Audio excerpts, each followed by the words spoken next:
Chers amis auditeurs, merci d'être restés à l'écoute de Radio Salve Regina. À très bientôt pour un prochain rendez-vous.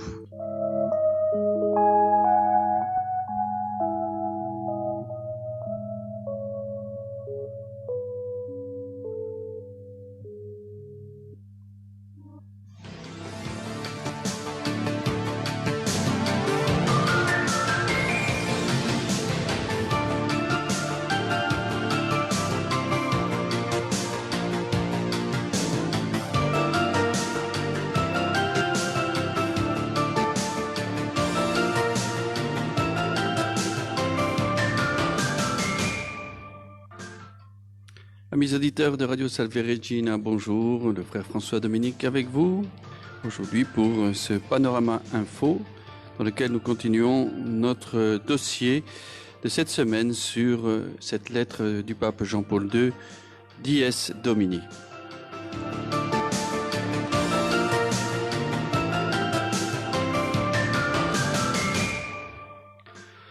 Alors nous poursuivons donc notre parcours à la découverte ou à la redécouverte de cette lettre du pape Jean-Paul II donnée le 31 mai 1998 dans l'occasion de la préparation à la célébration de l'entrée dans le 3e millénaire.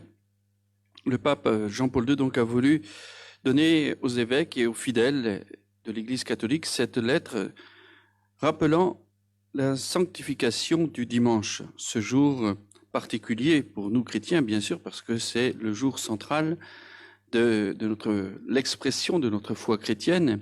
Et c'est le jour aussi où nous sommes appelés à célébrer le Christ ressuscité et aussi où nous sommes appelés à nous réunir en communauté pour manifester aussi ce commandement du Seigneur, tu aimeras ton prochain comme toi-même, mais plus encore celui du Nouveau Testament, aimez-vous les uns les autres comme je vous ai aimé. N'oublions pas que ce commandement du Seigneur nous est donné justement au moment de l'institution de l'Eucharistie, au moment de l'institution aussi du sacerdoce, donc ce soir du jeudi saint. Donc pour le cœur de Jésus, tout est lié, la charité fraternelle, le ministère sacramentel du sacerdoce, et puis aussi, bien sûr, l'institution de la Sainte Eucharistie.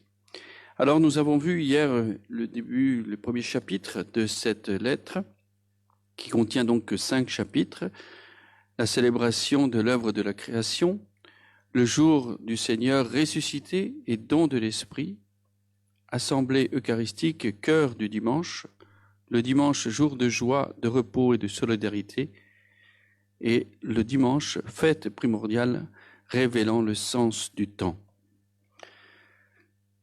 Donc, dans la première partie, nous avons vu hier l'importance, bien sûr, de cette célébration dominicale qui, pour nous, s'inscrit aussi dans ce 7e jour, le jour où Dieu se reposa, le jour où il se reposa de toute l'œuvre de sa création. Et nous avons vu que le Saint-Père, mais aussi toute l'Église, nous invite à entrer, nous aussi, dans ce nouveau sabbat, dans ce nouveau jour aussi, pour sanctifier le Seigneur, c'est-à-dire pour lui rendre aussi le culte qui lui est dû, pour rendre grâce à Dieu pour l'œuvre de la création, rendre grâce à Dieu pour une autre manifestation importante du peuple juif, qui est celle de la libération d'Égypte, du peuple hébreu qui a été libéré de l'esclavage d'Égypte par la main du Seigneur. Et donc cette libération marque aussi bien sûr la Pâque, la fête de la Pâque juive, qui est aussi le jour de la libération. Donc nous avons vu alors que dans ce premier chapitre, le pape Jean-Paul II nous invite à relier le dimanche comme jour d'action de grâce pour l'œuvre de la création, jour d'action de grâce pour l'œuvre aussi de la libération, de la sortie d'Égypte, qui pour nous, bien sûr, est manifestée par la résurrection du Seigneur qui nous a libérés du péché.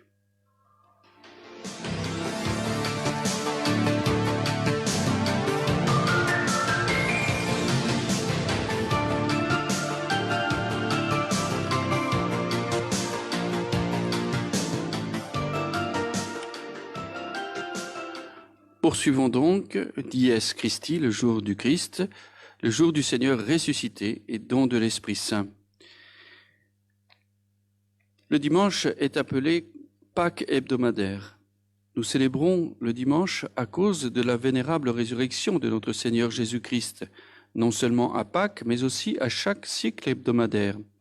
C'est ainsi que s'exprimait au début du Ve siècle le pape Innocent Ier, témoignant d'une pratique désormais bien établie qui s'était développée dans les premières années et qui ont suivi la résurrection du Seigneur. Saint Basile parle du Saint Dimanche honoré par la résurrection du Seigneur, prémisse de tous les autres jours. Saint Augustin appelle le dimanche le sacrement de la Pâque. Ce lien intime du dimanche avec la résurrection du Seigneur est fortement souligné par toutes les églises en Occident comme en Orient. Dans la tradition des églises orientales en particulier, chaque dimanche est l'Anastasios, le jour de la résurrection. Et en raison de ce caractère, il est le centre de tout le culte. À la lumière de la tradition ininterrompue et universelle, on voit clairement que même si le jour du Seigneur plonge ses racines, comme on l'a dit, dans l'œuvre même de la création et plus directement dans le mystère biblique du repos de Dieu, c'est cependant à la résurrection du Christ qu'il faut se référer précisément pour en saisir pleinement la signification. C'est bien le sens du dimanche chrétien qui propose chaque semaine à la méditation et à la vie des fidèles l'événement pascal d'où jaillit le salut du monde.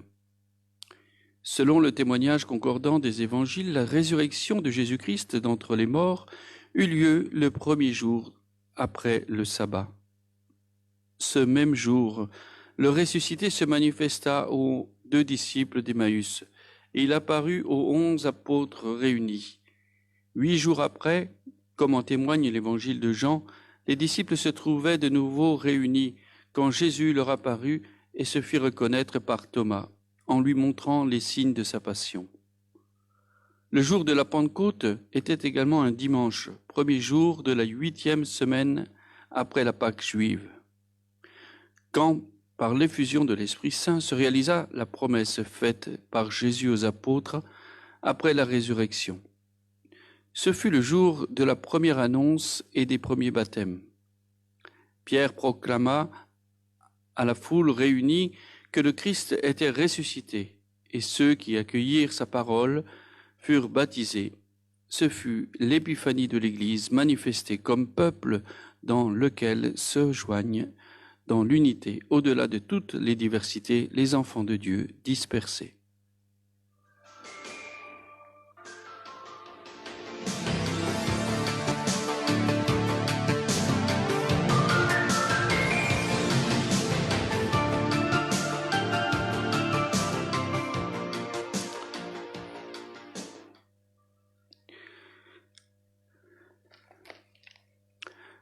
Le dimanche, donc, est ce jour de cette Pâque hebdomadaire et il est en même temps le premier jour de la semaine. C'est ce que nous revoyons dans les évangiles de la résurrection en particulier. Tous les évangiles sont marqués par ce premier jour, comme si au fond tout était repris, toute la création est reprise dans ce premier jour. Et donc c'est une invitation aussi à entrer dans quelque chose de nouveau à partir du dimanche. Pour nous chrétiens, je le rappelle, que le dimanche est le premier jour de la semaine. Ce n'est pas le lundi, mais le dimanche pour nous, parce que c'est à partir justement de la résurrection du Christ, eh bien que notre vie prend son sens. À partir de cette résurrection du Christ, notre vie, eh bien, entre dans une dimension nouvelle. Et c'est ce que nous sommes appelés à vivre aussi tout le long de la semaine à travers nos activités. C'est sur cette base que depuis les temps apostoliques, le premier jour après le sabbat, premier jour de la semaine, commença à caractériser le rythme même de la vie des disciples du Christ. Le premier jour après le sabbat était aussi celui où les fidèles de Troas se trouvaient réunis pour la fraction du pain. Quand Paul leur adressa son discours d'adieu et accomplit un miracle pour ranimer le jeune Eutyche. Le livre de l'Apocalypse témoigne de l'usage qui s'est répandu de donner à ce premier jour de la semaine le nom de jour du Seigneur. Au chapitre 1 de l'Apocalypse, le verset 10. Désormais, ce sera l'une des caractéristiques qui distingueront les chrétiens du monde environnant. C'est ce que notait dès le début du IIe siècle le gouverneur de Bithynie, constatant l'attitude des chrétiens de se réunir à jour fixe avant le lever du soleil et de chanter entre eux une hymne au Christ comme à un Dieu. En effet, quand les chrétiens disaient « jour du Seigneur », ils le faisaient en donnant à ce terme la plénitude de sens découlant du message pascal. Jésus-Christ est Seigneur. On reconnaissait ainsi au Christ le titre même par lequel les Septante traduisent dans la révélation de l'Ancien Testament le nom propre de Dieu, Yahvé, qu'il n'est pas licite de prononcer.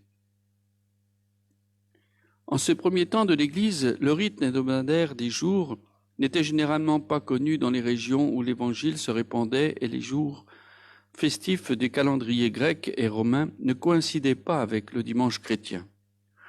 Cela entraînait pour les chrétiens une difficulté importante à observer le jour du Seigneur avec son caractère hebdomadaire fixe. On explique ainsi la raison pour laquelle les fidèles furent contraints de se réunir avant le lever du soleil. Cependant, la fidélité au rythme hebdomadaire s'imposait parce qu'elle était fondée sur le Nouveau Testament et liée à la révélation de l'Ancien Testament. Les apologètes et les pères de l'Église le soulignent volontiers dans leurs écrits et dans leurs prédications.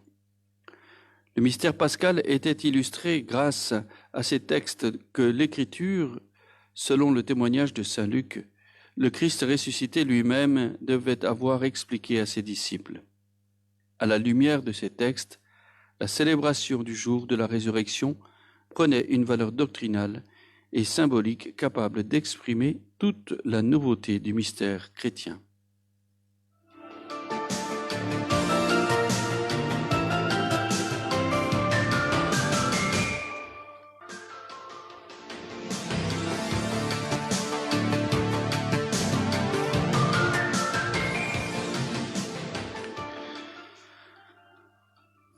La comparaison entre le dimanche chrétien et la conception du sabbat propre à l'Ancien Testament a suscité aussi des approfondissements théologiques de grand intérêt.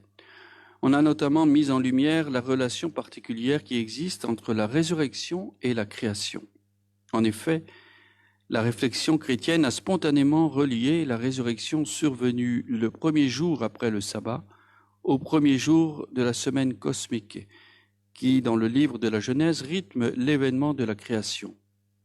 Le jour de la création de la lumière, un tel lien invitait à comprendre la résurrection comme le commencement d'une nouvelle création, dont le Christ glorieux constitue les prémices, étant lui-même le premier-né de toute créature, et aussi premier-né d'entre les morts.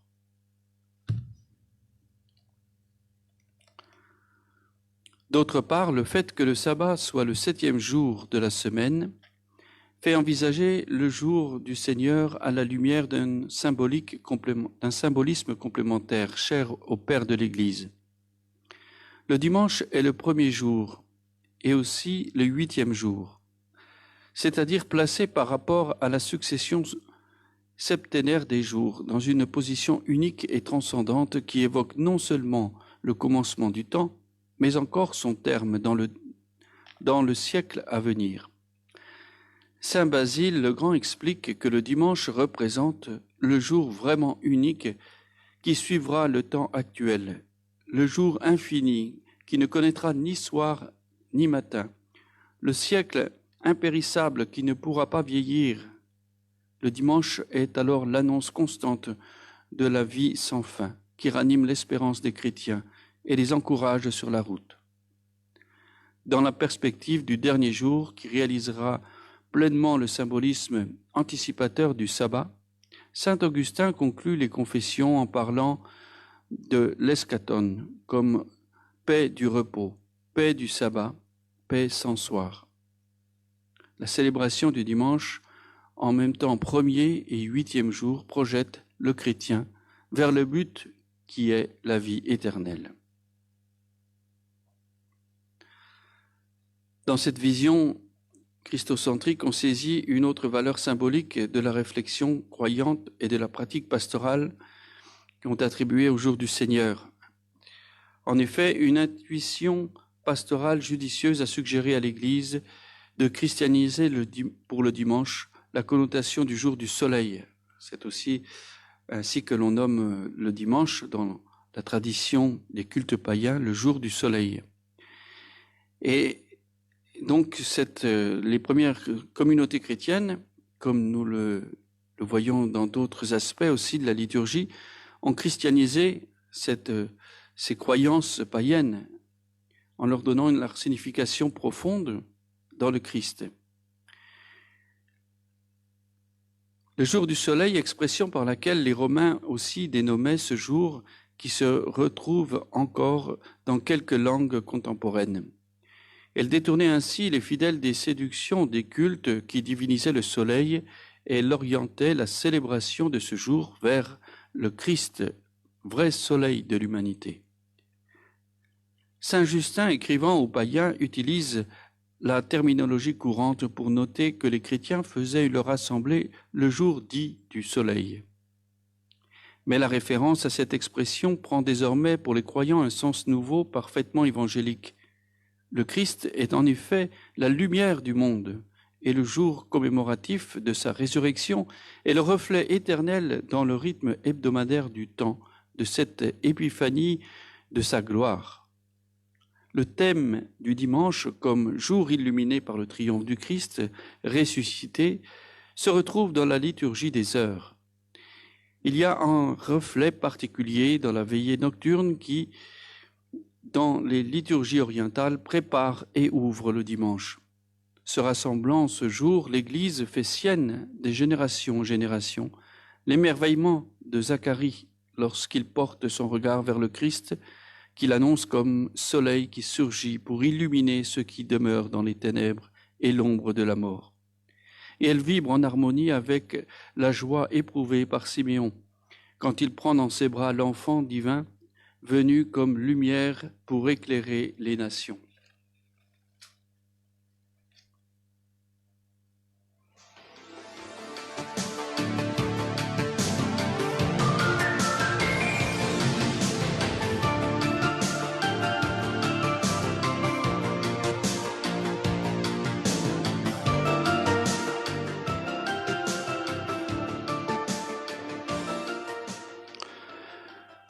Comme nous le disions, le dimanche est aussi ce jour qui est marqué par la fête de la Pentecôte, qui est intervenue aussi un dimanche. C'est donc le jour aussi du don de l'Esprit. Jour de lumière, le dimanche pourrait aussi se dire, en référence à l'Esprit Saint, jour du feu. La lumière du Christ, en effet, est intimement liée au symbole du feu. Feu de l'Esprit, et les deux images indiquent le sens du dimanche chrétien. Apparaissant aux apôtres le soir de Pâques, Jésus souffla sur eux et dit « Recevez l'Esprit Saint. Ceux à qui vous remettrez les péchés, ils leur seront remis. Ceux à qui vous les retiendrez, ils leur seront retenus. » L'effusion de l'Esprit Saint fut le grand don du ressuscité à ses disciples le dimanche de Pâques. C'est encore un dimanche que 50 jours après la résurrection, l'Esprit descendit avec puissance comme un vent violent et comme un feu sur les apôtres réunis avec Marie. La Pentecôte n'est pas seulement un événement originel, mais un mystère qui anime en permanence l'Église. Si cet événement a son temps fort liturgique dans la célébration annuelle par laquelle se clôt le grand dimanche de la résurrection, il demeure aussi inscrit justement pour son lien intime avec le mystère pascal dans la signification profonde de chaque dimanche. La Pâque de la semaine se fait ainsi, en quelque sorte, Pentecôte de la semaine, dans laquelle les chrétiens revivent l'expérience joyeuse de la rencontre des apôtres avec le ressuscité en se laissant vivifier par le souffle de son esprit.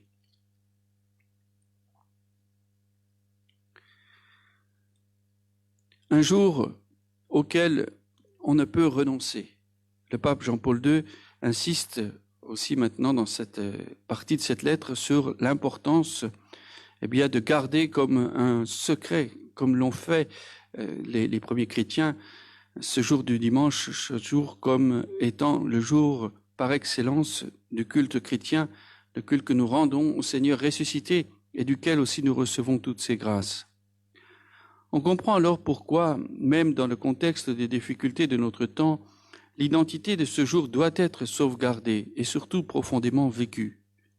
Un auteur oriental du début du IIIe siècle rapporte que dans chaque région, les fidèles sanctifiaient déjà régulièrement le dimanche. La pratique spontanée est devenue ensuite, comme juridiquement sanctionnée, le jour du Seigneur a rythmé l'histoire bimillénaire de l'Église.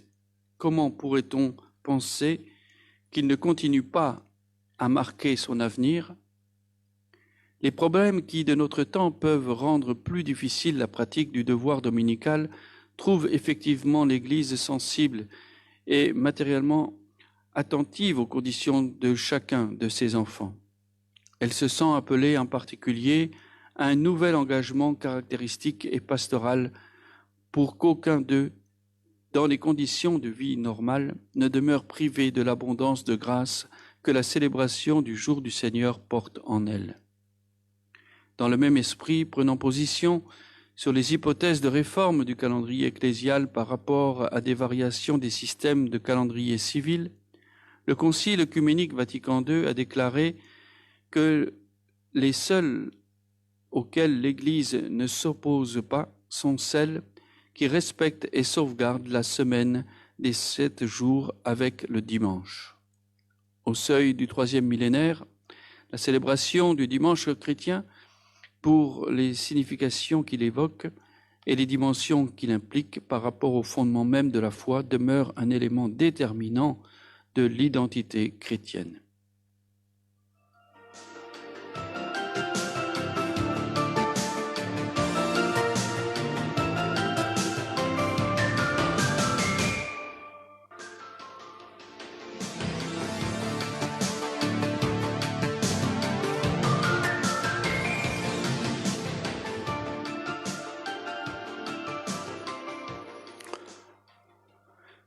Autre image biblique, si le dimanche est bien sûr le jour de la résurrection, le jour du don de l'Esprit Saint, c'est aussi le jour de la proclamation de la foi.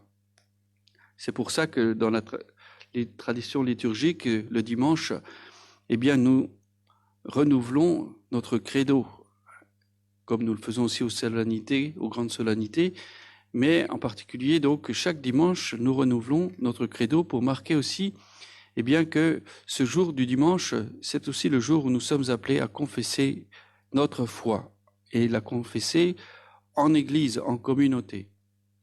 Par toutes ces dimensions qui le caractérisent, le dimanche apparaît par excellence comme le jour de la foi. En lui, l'Esprit Saint, mémoire vive de l'Église, fait de la première manifestation du ressuscité un événement qui se renouvelle dans l'aujourd'hui de chacun des disciples du Christ. Situés devant lui, dans l'assemblée dominicale, les croyants se sentent interpellés, comme l'apôtre Thomas.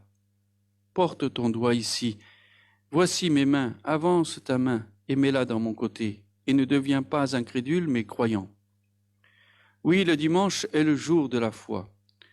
Le fait que la liturgie eucharistique dominicale, comme par ailleurs celle des solennités liturgiques, prévoit la profession de foi, le souligne. Le credo, récité ou chanté, souligne le caractère baptismal et pascal du dimanche et en fait le jour où, à titre spécial, les baptisés renouvellent son adhésion au Christ et à son évangile dans une conscience ravivée des promesses baptismales.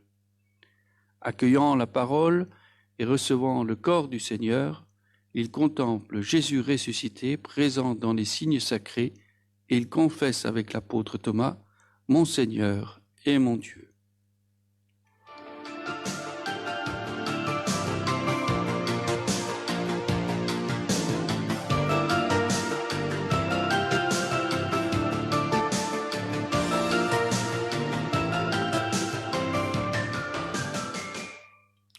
Voilà, donc nous avons parcouru ce deuxième chapitre de cette lettre magnifique du pape Jean-Paul II qui nous invite à redécouvrir le sens du dimanche, le jour du Seigneur ressuscité et don de l'Esprit. Cette Pâque hebdomadaire, cette Pâque qui nous conduit aussi à la profession de notre foi et qui est pour nous, encore une fois, nous le disons, le jour du renouveau spirituel que le Christ ressuscité vient apporter. Espérons que très rapidement, nous puissions recélébrer ce dimanche en communauté, parce que c'est pas une situation normale quand même que nous sommes en train de vivre, où les chrétiens sont invités, bien sûr, à participer à cette sanctification du dimanche, mais à travers aussi les moyens virtuels que sont les moyens sociaux, les réseaux sociaux, la télévision, ou même aussi la radio. Donc, il y a quand même l'aspect d'une communauté qui manque, et puis bien sûr, il y a aussi, bien sûr, la nourriture divine de l'Eucharistie, même si nous communions aussi spirituellement, et que le Seigneur est plus grand que tous ces sacrements, comme l'a dit aussi saint Thomas d'Aquin dans sa doctrine sacramentelle. Et donc, le Seigneur passe, bien sûr, il donne ses grâces en profusion, même là où nous ne pouvons pas recevoir sacramentellement le corps du Christ. Nous sommes appelés alors aussi à nous tourner devant le Seigneur et puis à utiliser ce temps comme un temps fructueux. Parce que si nous restons dans la révolte, si nous restons dans une certaine injustice, eh bien, nous ferons de ce temps un temps stérile, complètement stérile. Au contraire, si nous l'offrons au Seigneur en sacrifice et si nous acceptons d'entrer dans cette quarantaine, dans ce jeûne eucharistique, eh bien, nous pourrons aussi découvrir une fécondité en participant d'une manière nouvelle, comme une nouvelle première communion à l'Eucharistie. Et puis, remettons-nous humblement devant le Seigneur aussi pour demander pardon aussi au Seigneur pour toutes les fois où nous aurions pu assister librement à la célébration eucharistique et nous avons préféré faire autre chose.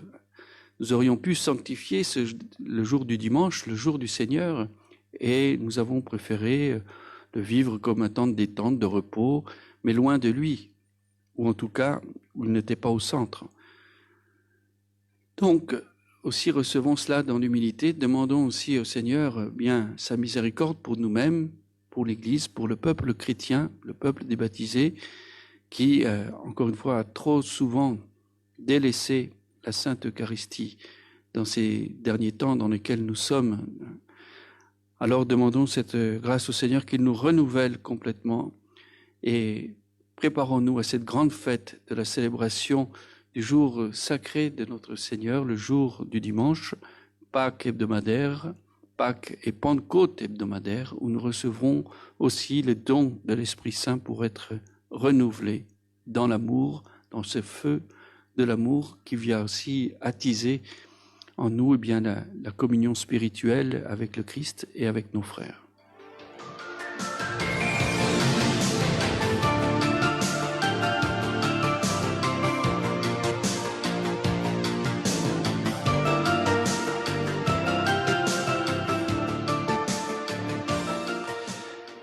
Voilà, nous nous retrouverons demain pour continuer ce dossier sur cette lettre Dies Domini, le jour du Seigneur. Nous lirons ensemble le chapitre 3, Dies Ecclesiae, le jour de l'Église, assemblée eucharistique au cœur du dimanche.